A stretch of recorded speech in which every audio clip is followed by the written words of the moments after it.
Bonjour âme de lumière, merci beaucoup pour tous vos suivis. Je me propose de vous faire tous les dimanches une petite vidéo qui s'intitulerait, oh là là, c'est dimanche n'est-ce pas?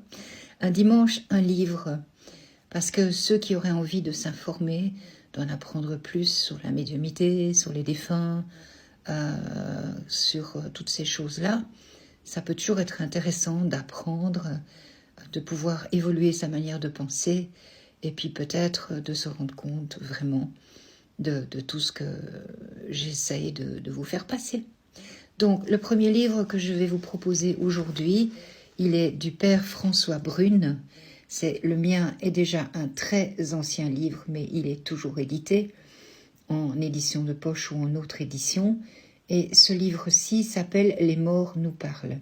Donc le père François Brune était un prêtre catholique, il est décédé il n'y a pas très longtemps, est devenu ensuite prêtre orthodoxe. Donc c'est toujours intéressant de voir la vision d'un théologien, parce que c'est également un théologien, excusez-moi, qui a écrit pas mal de livres.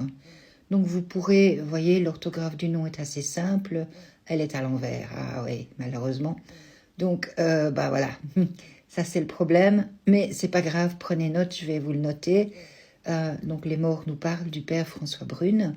Ce livre-là, il a été édité plusieurs fois, il existe maintenant en édition de poche en 2 volumes, je pense.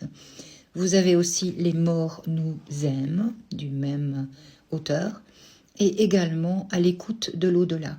Parce que le père François Brune s'est intéressé à la transcommunication instrumentale. Donc ce sont les voix des défunts qui sont enregistrées sur des bandes vidéo et ça existe depuis très longtemps. Donc c'est intéressant de voir la vision d'un prêtre. Il était prêtre catholique, il est devenu ensuite prêtre orthodoxe.